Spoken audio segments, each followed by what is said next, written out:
Bonjour, bienvenue pour un nouveau numéro de Fréquence Médiévale et cette fois nous allons nous aventurer dans le sud de la France, sur les belles terres provençales d'Avignon, pour parler de la papauté en Avignon. Et oui, parce que comme vous le savez évidemment, il y a ce magnifique palais des papes et donc on va discuter en fait avec Julien Thierry-Astruc, qu'on a encore invité, toujours.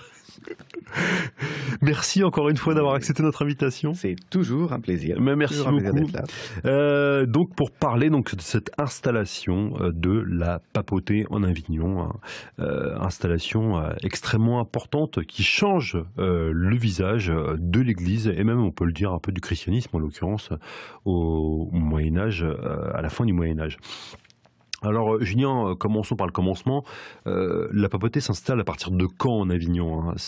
Ou en tout cas ce déplacement de Rome vers, parce qu'il n'y a pas qu'Avignon en l'occurrence qui était envisagé, hein, vers le sud de la France, ouais. Et notamment en fait tout bêtement dans la vallée du Rhône, hein, parce que c'est le comte Avenessa. Le comte Avenessa. À partir de quand il a envisagé et pourquoi? Alors l'installation formellement elle se fait en 1309, mais au moment où Clément V, qui est le pape du moment, s'installe en comte Avenessa, il conçoit ça comme quelque chose de très provisoire. Et on peut considérer qu'en réalité, la papauté décide que le séjour va être plus long que prévu, avec un retour à Rome qui désormais est toujours envisagé mais s'inédié, hein, comme une perspective assez vague, à partir du successeur de Clément V, Jean XXII, qui est élu en 1316. C'est lui véritablement qui installe la papauté sur place et d'ailleurs il va être à l'origine de la construction de l'actuel palais des papes, hein, puisque jusque-là, les papes, enfin le pape Clément V, puis au début Jean XXII, résident en fait au palais épiscopal. Palais gigantesque en plus pour l'époque. Ouais. Hein, là, on est vraiment dans une espèce de construction aussi extrêmement, extrêmement symbolique, extrêmement forte, pour marquer le pouvoir des papes en Avignon. Ouais. Donc au départ, c'est complètement circonstanciel. Hein. Et si Clément V choisit d'aller en Avignon, c'est parce que c'est une zone qui n'est pas dans le Royaume de France, mais qui est à proximité du Royaume de France, et c'est lié à ses démêlés avec Philippe le Bel. Hein. C'est lié au fait qu'il est sous pression, le pauvre Clément V, de la part de la royauté française pour le règlement d'un certain nombre d'affaires, en particulier le procès de Boniface VIII, hein, le procès intenté contre la mémoire de Boniface VIII, procès posthume en hérésie, que les membres de l'entourage royal veulent mener jusqu'au bout, et donc Clément V ne veut à aucun prix. Et puis, procès des Templiers. Hein. C'est en pleine affaire du Temple qu'on est, en 1309, quand Clément V pose ses bagages en Provence, en comte Avenessa. Ça fait 2 ans que le procès des Templiers a commencé. Et c'est la grande affaire du moment qui va se prolonger encore pendant 3 ans, jusqu'au concile de Vienne. Je renvoie d'ailleurs à l'émission qu'on avait fait sur Philippe le Bel, on en parle quand même, on en a parlé quand même pas mal justement de cette affaire des Templiers et aussi de Boniface VIII, qui est aussi une grosse affaire quand même, mine de rien. Qui précède l'affaire des Templiers et qui lui est liée, profondément liée. Et donc, en effet, donc il a des affaires à régler, donc il doit quand même être proche, enfin les papes doivent quand même être proches, Clément V doit quand même être proche du Royaume de France. Il doit, parce qu'il y a une pression française. Hein.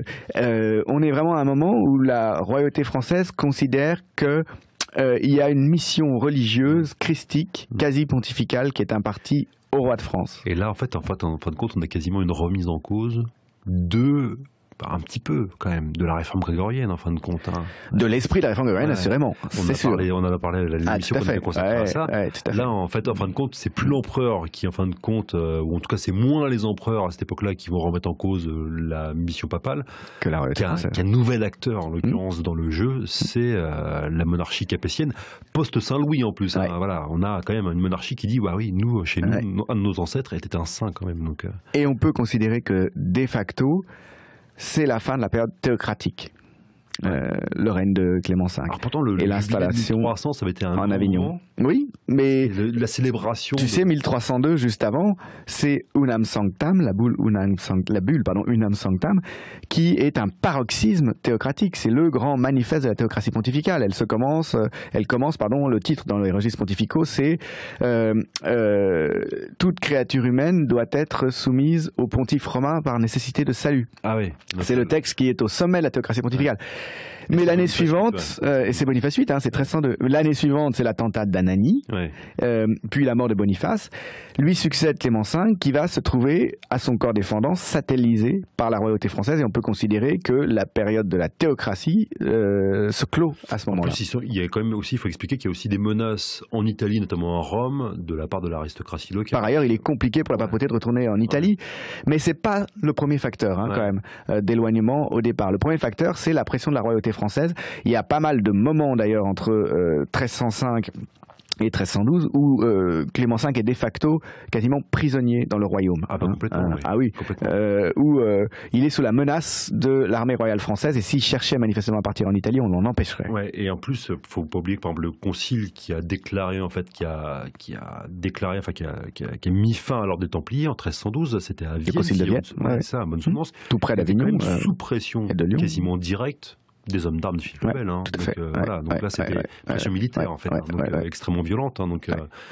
Et la royauté française aurait bien aimé, les conseillers de Philippe le Bel auraient bien aimé que la papauté s'installe à Lyon, d'ailleurs, à ce moment-là. Et Lyon... Alors, Lyon est intégré au royaume à ce moment-là. Lyon est annexé au royaume.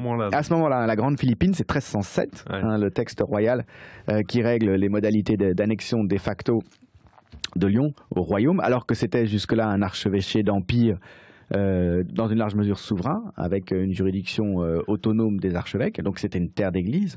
La royauté conquiert le territoire de Lyon, conquiert la ville, et dans l'esprit de Guillaume de Nogaret en particulier, qui est le principal conseiller de Philippe le Bel pour les affaires ecclésiastiques. L'éminence grise, pour les termes. L'éminence grise.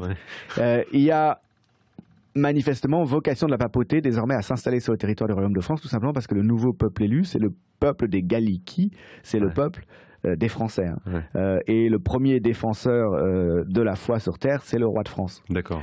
Et finalement, c'est une sorte de moyen terme que Clément V réussit à imposer en s'installant non pas dans le royaume, mais à proximité du royaume. Mais notez que le couronnement de Clément V se fait à Lyon, en novembre 1305, sur pression française. Par exemple. Mais ça, c'est un vieux fantasme des dirigeants de la France à partir du moment où elle devient le premier acteur de la géopolitique européenne au XIIIe siècle. Ça va être le cas jusqu'à la Révolution française et au-delà. Bonaparte a quand même ramené Pie VII tout à fait, et l'a installé à Fontainebleau. Et il y a derrière l'idée, en emmenant toutes les archives d'ailleurs, toutes les archives actuelles du Vatican sont passées par Fontainebleau avant de revenir après 1815 à Rome. En plus, on part de ce marché que je crois que c'était en 1809, 1810, où en fait Rome est devenu en plus un département français, en plus, je crois. Alors, il y a cette intégration des républiques italiennes, enfin l'Italie sous la domination française, à l'ère révolutionnaire. Mais enfin, je prends cet exemple avec Pie VII qui se retrouve finalement prisonnier de la royauté française. Ce fantasme que, en toute logique, finalement, le cœur du monde, le cœur politique et religieux finalement du monde, en Occident en tout cas, désormais ça devrait être en France, donc que la papauté devrait résider en France, que la Nouvelle Rome en gros c'est Paris, ou en tout cas c'est la France qui a ce rôle. C'est la translation impérie,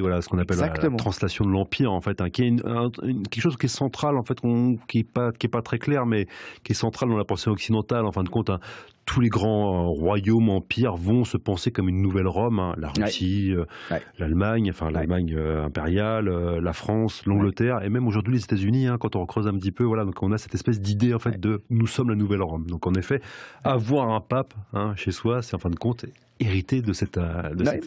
Ça concrétise une forme de nouvelle alliance finalement entre Dieu et un peuple et une terre élue, une terre promise, un peuple élu. Voilà. Et donc l'installation en Avignon, il ne faut quand même pas négliger le fait qu'au départ, elle est liée à des circonstances dans lesquelles la royauté française est en train de supplanter au plan géopolitique, au plan du leadership dans la chrétienté, la papauté, et de la placer largement sous son influence. Alors justement, mais Très bien, mais ça c'est au moment où Philippe le Bel où en fait la monarchie capétienne est quand même très forte, voilà. Ça n'a pas duré bien longtemps. Ça n'a pas duré, voilà. Du point de vue de la monarchie française, voilà. La guerre de 100 ans, voilà, 1314, mort de Philippe le Bel. Après, ses héritiers directs meurent extrêmement jeunes. Après, il y a l'héritage, enfin, la branche cadette des Valois prend la place, mais il y a la guerre de 100 ans. Là, c'est une période de crise. Dans ce cas-là, pourquoi la papauté n'est pas retournée en Italie à ce moment-là? Alors, très rapidement, ce qui prend le relais, finalement, les facteurs qui prennent le relais pour expliquer la permanence en Avignon, ce sont plus effectivement des facteurs liés à la domination française. Il y a d'abord un facteur tout simple qui est que les papes de l'époque sont issus du sud du royaume de France. Ouais. Il y a un changement de composition du collège cardinalis, tel dès l'époque de Jean XXII, qu'ensuite se perpétue, se succèdent des papes qui sont originaires du sud de la France. Donc Jean XXII, Jacques Duez. Jean XXII est élu sous influence française. Ouais. Oui. On peut dire que l'influence française se prolonge jusqu'à la première partie du pontificat de Jean XXII. Mais après, les revers divers et variés des Capétiens sont tels que ça ne suffit plus à expliquer la permanence sur place. Mais du coup, il y a des choses qui se sont instaurées, qui se sont fixées. Et il y a une force d'inertie qui maintient les papes sur place. Difficulté du voyage-retour. Bon, je disais réticence de ces papes originaires du Midi de la France, finalement, à quitter une région qui est proche de leur lieu d'origine. Par exemple, Jean XXII est originaire de Cahors. Ouais. Donc c'est une aire linguistique qui... Oui, parce qu'en fait, quand on parle ce qu'on appelle aujourd'hui l'occitan, en fait, en fin de compte, c'est quand même la famille des langues occitanes, même si c'est pas exactement le même occitan, c'est la même famille que le provençal. Ouais. Benoît XII, Jacques Fournier, qui a été abbé de Fontfroide, lui aussi est un méridional. Clément VI, qui a été un moine à la Chaise-Dieu, Pierre Roger, lui aussi donc appartient à l'ère occitane. Donc ce sont des gens qui n'ont pas vraiment de volonté comme ça liée à leurs origines, aux paysages qui leur sont familiers, de franchir les Alpes. Il y a cet aspect-là. Il y a une force d'inertie, toute une série de facteurs d'inertie qui font que le retour est toujours repoussé, même s'il est jamais oublié. C'est une perspective qui n'est jamais oubliée par les papes. Mais c'est toujours remis à plus tard. Le fait, sans doute aussi, que les structures de la fiscalité pontificale qui deviennent extrêmement performantes à cette époque-là, on a pu parler de la papauté d'Avignon comme une vaste pompe à finances qui drainait de l'argent par un réseau capillaire de collecteurs des divers impôts pontificaux s'étendant à toute la chrétienté. Ce réseau-là est centré sur Avignon, avec des systèmes extrêmement perfectionnés de transfert d'argent. Oui. Donc en fait, rebouger en fin de compte la capitale. Et du coup, voilà, ça aurait été compliqué. Oui. Ça compliquerait les choses de transférer tout ça à Rome, alors même que la domination pontificale sur Rome reste sujette à des aléas. Il y a la révolution romaine de Cola di Rienzo au milieu du XIVe siècle, qui est un temps favorable à la papauté, à Clément VI, mais qui reste quand même... c'est une ville instable. Qui maintient une situation difficile. Les papes ont toujours eu des relations très compliquées avec la population romaine, avec les autorités romaines. Ils ont passé la majorité de leur temps, y compris au XIIIe siècle, hors de Rome, dans des résidences pontificales loin de Rome, très souvent, voire en exil dans le royaume de France.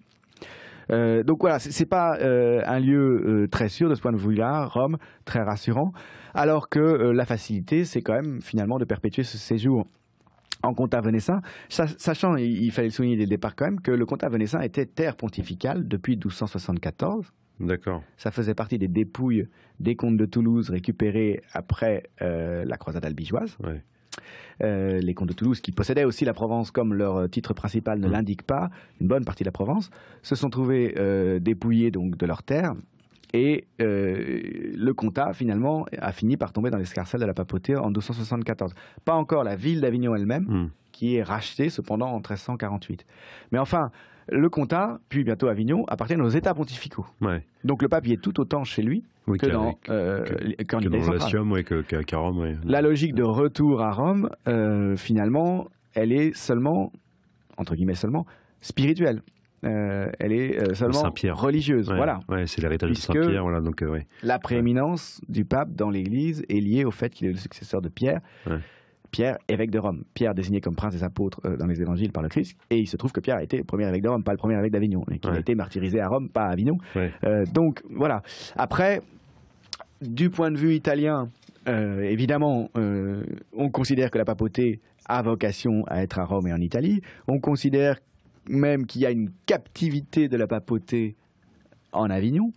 Cette figure d'Avignon, Babylone, hein, ville maudite, ville du péché, ville de l'exil, elle va être utilisée par les partisans du retour à Rome. Plus largement, elle va utiliser la circonstance du séjour des papes loin de Rome à des fins idéologiques pour exiger la réforme du style de vie des grands prélats, la réforme de l'Église, parce qu'il se trouve que le séjour d'Avignon correspond à l'efflorescence, à l'épanouissement de la culture de cour, des fastes de la cour, pontificale en particulier, qui est en tête, disons, en pointe de ce point de vue-là. Le pape le plus fastueux, qui est le premier modèle finalement du prince de la Renaissance, d'une certaine façon, qui vit dans le luxe, qui encourage les arts autour de lui, hein, c'est Clément VI. Clément VI, pape de 1342 à 1352. C'est vraiment le prince de la Renaissance, hein, d'une certaine façon. Le premier homme de la Renaissance, très anticipé pour ce qui est de l'Italie et de son excroissance quasiment quant à Venessin, c'est Pétrarque, qui meurt en 1374, qui vit à la cour d'Avignon, qui n'a pas de mot assez dur pour fustiger la corruption autour de la cour pontificale en Avignon, mais qui reste un homme très lié par sa culture préhumanistique à la culture de cour. Auprès de Clément VI en particulier et des papes d'Avignon qui lui succèdent, qui le précèdent avec Benoît XII, mais surtout Clément VI lui-même et puis ses successeurs.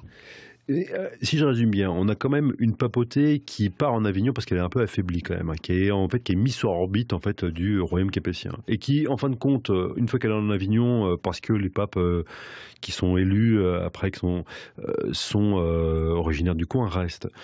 Mais pourquoi, en fin de compte, il y a cette espèce de développement parallèle d'une vie de cour qui pouvait pas y avoir en Italie, d'une administration qui est extrêmement impressionnante, d'un usage, ça on pourra en parler aussi, d'un usage de l'écrit, c'est quasiment on a une espèce d'administration d'État en fait qui se crée, c'est presque un pré-État en fait qui se crée, qui va servir de modèle aussi. Il faut qu'on peut dire que c'est une première forme d'État, c'est un appareil d'État qui va servir de modèle aussi après au royaume de France, au royaume anglais, voilà. Donc c'est assez impressionnant. Et pourquoi d'un coup ça se crée là en fait? Alors ça ne se crée pas d'un coup parce qu'il y a quand même toute une genèse de la bureaucratie, de l'appareil d'État ecclésiastique qui commence au milieu du XIIe siècle et qui connaît des moments cruciaux, décisifs sous Innocent III, puis sous Innocent IV.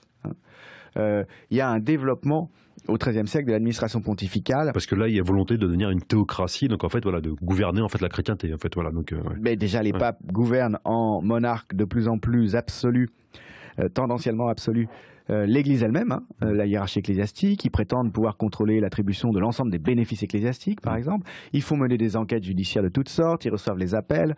Ça implique le développement de toute une série de tribunaux curiaux. Et puis, l'usage de ce médium par excellence qu'est la lettre, le médium du gouvernement qu'est la lettre. Un bon exemple des effets, des conditions, des raisons pour lesquelles l'appareil d'État se développe peut être donné avec la croissance du nombre des lettres qui ont été conservées.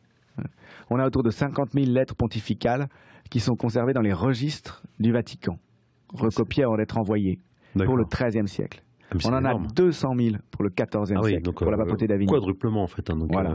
C'est impressionnant. Et il ne s'agit que des lettres qui sont enregistrées. Beaucoup de lettres sont envoyées sans être enregistrées. Sans compter les simples missives extrêmement courtes peut-être en plus. Voilà, donc, Un bon exemple de développement des services administratifs et de la bureaucratie qui va avec, c'est l'exemple du développement de la chancellerie pontificale, qui émet des lettres par dizaines, par centaines, par milliers. Donc ça commence dès le XIIIe siècle. Mais cela dit, on passe à une dimension supérieure de développement de cet appareil d'État, en particulier avec le développement de la machine fiscale. On franchit un seuil avec l'installation en Avignon, ça c'est sûr. Alors c'est aussi un facteur qui explique, comme je suggérais tout à l'heure, la difficulté ensuite de bouger, hein, de revenir à Rome. Ce caractère très performant de l'administration pontificale, il débouche sur l'épanouissement de la culture de cour, parce que c'est lui qui fournit les ressources financières nécessaires. Ouais. Hein. Les récits des fêtes organisées en particulier par les cardinaux, parce qu'il n'y a pas que le pape qui est fastueux, les cardinaux le sont aussi. Hein. Les récits des fêtes de la mi-XIVe siècle sont tout à fait saisissants. Ouais. Hein. La soie, l'or... C'est un besoin d'affirmer en fait tous les matériaux précieux sont là. Ouais, c'est un besoin d'affirmer une puissance à la fois territoriale et en même temps. Il y a une logique d'ostentation. Ostentation spirituelle. Qui désormais participe du pouvoir souverain, de l'exercice du pouvoir souverain. Ouais. Mais qui est aussi, en fait, est-ce qu'il y a aussi une réflexion spirituelle derrière cette ostentation, comme il pouvait y avoir par exemple dans le mouvement des cathédrales gothiques au XIIe siècle. Beaucoup moins quand même. Beaucoup moins, ouais. Beaucoup moins quand même, parce que ce sont des activités profanes. Ah d'accord, ouais. Je veux dire, les fêtes, le faste, les bijoux, les riches ornements, les riches étoffes, tout ça n'a pas de circonstances liturgiques. Hein. Par ailleurs, il y a une vie liturgique, bien sûr, mais c'est vraiment une culture de cour qui en soi est profane. Et qui va être d'ailleurs imitée très rapidement par les grandes cours d'Occident, mais avec un décalage, hein, donc dans le temps. Cour capétienne, cour des grands princes, cours italiennes, au XVe siècle, cour bourguignonne, hein, qui va être sans doute la plus fastueuse au temps de Philippe le Bon. Ouais. Mais la première grande cour fastueuse d'Occident, c'est celle de Clément VI, hein, celle du 4e pape d'Avignon. Donc, et elle fixe les modèles dans une large mesure, à cet égard, en termes de culture courtoise, hein, en termes de mécénat aussi, hein, en termes de soutien aux arts de la part du prince. Je le disais, il y a le pape, mais il y a aussi les cardinaux, hein, qui sont eux aussi de grands mécènes, qui sont à la tête de patrimoine foncier très important, qui ont des revenus très importants et qui financent des activités artistiques de toutes sortes. Voilà. Dans le cas de Clément VI, il faut voir que pendant toute la première partie de son pontificat, on est aussi finalement dans les derniers moments de ce trend économique favorable qui dure depuis très longtemps, mais qui va s'arrêter, qui s'est déjà arrêté dans certains endroits de l'Occident. Et puis après la peste noire. Et la peste, à partir de 1348, va évidemment mettre un coup d'arrêt. Provisoire seulement, hein, puisque finalement la culture de cour, le faste princier, c'est quand même une grande caractéristique de la fin du Moyen-Âge. Tout à fait. Mais par contre, donc là, on passe après justement cette crise, voilà, des années 1340, doublée en plus, aggravée par la guerre quand même entre la monarchie Plantagenet et puis la monarchie Valois, en fait. On passe à un nouvel âge, en fait, en fin de compte, dans la cour d'Avignon, qui va amener aussi, ça c'est un événement très important, au grand schisme. Hein. C'est quelque chose qui est, voilà, c'est donc 1378 où il faut en parler quand même un tout petit peu, où en fait, en fin de compte, il va continuer à y avoir une cour en Avignon, mais il va y avoir cette fois aussi un autre pape, un antipape. Alors après, l'antipape, c'est en fonction de l'endroit où on se place, en fait, hein, donc forcément, parce que chacun est l'antipape de l'autre, hein, et inversement. Donc, mais il va y avoir un antipape jusqu'en 1418. Hein, donc ça va être une crise qui va durer extrêmement longtemps. Et c'est une crise centrale parce que là, il faut bien comprendre que vu qu'on en parlait quand on a abordé le sujet de la réforme grégorienne, et on en parlait aussi tout à l'heure, vu qu'il y a une monarchie, une théocratie pontificale, et que le pape en fait est la tête de l'Église, et que tout en fait le pape est en fin de compte, si le pape est la tête de l'Église, c'est lui le médiateur, le dernier médiateur vers Dieu en l'occurrence. Hein, donc tout l'ordre terrestre repose sur lui. Et la clé de voûte. Et sauf que s'il y en a deux, là par contre, ça pose un léger problème. Et puis même quand il y en a trois, ça devient carrément. Oui, parce qu'à un moment il y en a trois, où il y en a un à Pise aussi. Désorientation totale. Et d'ailleurs on retrouve ça. D'ailleurs, on avait fait une interview sur Opicino de Canistris. Hein, justement, on voit ça un peu sur ce personnage-là. En fait, ça le rendait à moitié fou. Enfin, ça induit un trouble très profond. auprès de nombreux chrétiens parce que effectivement. On a vu ça avec Sylvain Piron. Et c'était fascinant parce qu'en fait, voilà, là il y a un problème quand même. Donc l'ensemble de la cosmologie, de la façon dont les individus se représentent, l'ordre ici-bas et l'ordre dans l'au-delà, se trouve bouleversé dès lors qu'il n'y a plus d'unité du siège apostolique, et d'ailleurs dès lors qu'on ne sait plus avec certitude qui est le représentant du Christ sur terre. Il faut bien comprendre que les sacrements ne sont valides que si, en fin de compte, la personne qui donne le sacrement est vraiment reconnue par Dieu, en fin de compte. Et si on a choisi un prêtre qui était ordonné par un évêque qui lui-même était ordonné, ou qui reconnaît, en fin de compte, le mauvais pape, en fin de compte, tous les sacrements ne valent rien, y compris, c'est-à-dire concrètement, si on meurt, on va en enfer, ou au moins... La fonction religieuse est quand même fondamentalement une fonction de consolation, d'accompagnement. Elle sert à rassurer, à accompagner, à éviter les crises existentielles. Alors si à l'inverse, vous vous trouvez dans le doute, quel est le bon pape? Est-ce que celui qui m'a donné les sacrements était vraiment habilité à le faire finalement, Est-ce qu'il obéissait au bon pape, ou est-ce qu'au contraire tous les sacrements que j'ai reçus sont invalides? Évidemment, ça pose de gros problèmes. Ça va créer des déchirements terribles. Alors la cause directe du grand schisme, c'est le retour à Rome, dont on parlait, si souvent repoussé, qui finit par être accompli par Urbain V, puis par Grégoire XI, mais suivi à l'issue d'une double élection du retour de l'un des deux papes avec une partie du collège cardinalice qui l'accompagne en Avignon. C'est Clément VII, Robert de Genève, que l'Église considère comme un antipape, qui revient en Avignon, alors que Urbain VI, lui, reste à Rome. En fait, il y a une élection qui se passe mal, en fait, c'est ça qui se passe. C'est que, et en fait, qui se trouve contestée au bout de quelques temps par une partie des cardinaux, parce que le pape s'engage manifestement dans une politique et des réformes qui lèsent leurs intérêts. Donc les doubles élections, les schismes dans l'Église, il y en a eu bien d'autres. Il y en a eu deux très importants, par exemple au XIIe siècle. Le schisme d'Anaclée, puis le schisme victorin sous Alexandre III.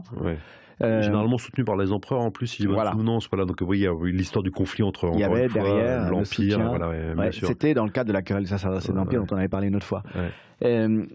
Simplement là, il y a un facteur aggravant, si vous voulez, c'est que le retour possible en Avignon, qui implique de renouer avec une tradition très récente donc de séjour avignonnais, va en quelque sorte faire perdurer la situation.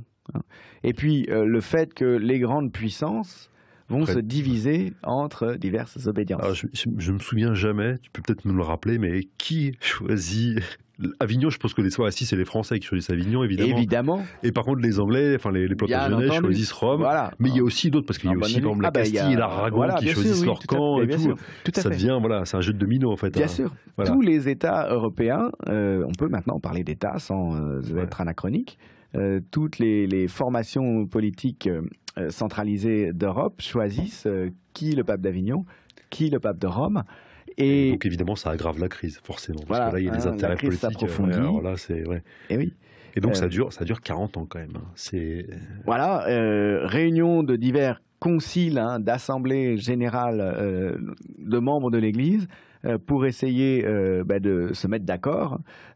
Opposition de chacun des deux papes. Quand c'est pas l'un, c'est l'autre qui s'y oppose. Benoît XIII en particulier, le dernier pape d'Avignon, va résister très très longtemps jusqu'à s'enfuir en Catalogne et prétendre encore être le pape, alors qu'il y a eu réunification. Un temps, donc on va même avoir 3 papes, puisque face au refus des 2 papes d'Avignon et de Rome de céder face au concile, le concile va se donner un 3e pape. Ce qui a dû aider en fait à simplifier les choses en fin de compte. Donc, Mais il y a un débouché très intéressant en termes d'histoire de la représentation politique de cette affaire du grand schisme, parce que c'est aussi l'époque du mouvement conciliaire, c'est-à-dire de développement de l'idée selon laquelle l'absolutisme pontifical qui s'est épanoui à partir du temps d'Innocent III, le fait que le pouvoir soit à un seul, que l'Église soit une monarchie, n'est pas justifié.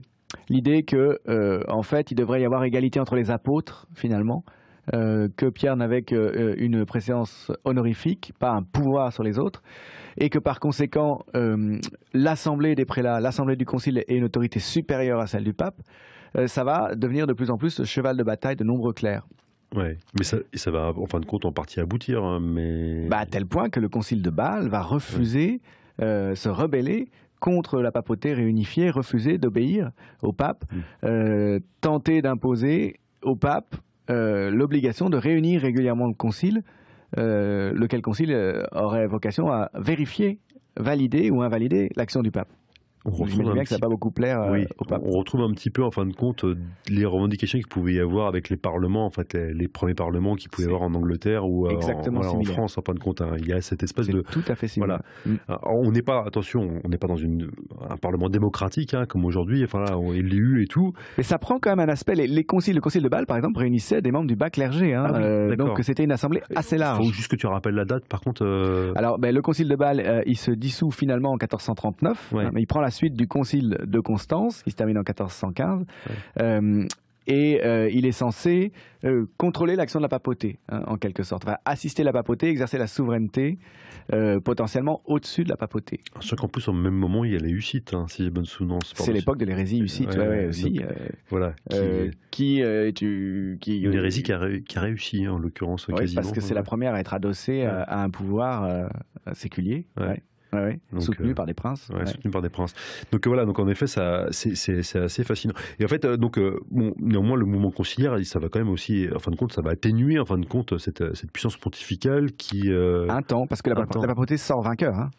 Le grand adversaire des concile de Bâle, c'est Eugène IV, qui refuse finalement que son action soit soumise à vérification, à contrôle de la part du concile, et il va finalement obtenir gain de cause, et à partir de lui, on est à nouveau dans l'absolutisme pontifical, en quelque sorte. Alors c'est une forme d'universalisme du pouvoir pontifical restreint par rapport aux prétentions des papes théocrates du XIIIe siècle. On ne peut pas dire qu'on soit à nouveau dans une phase théocratique parce que les pouvoirs séculiers sont arrivés à un degré de développement tel que la papauté ne peut plus espérer tout à fait, interférer comme elle le faisait au XIIIe siècle. Mais enfin, dans l'Église, la monarchie pontificale redevient absolue à partir de ce moment-là.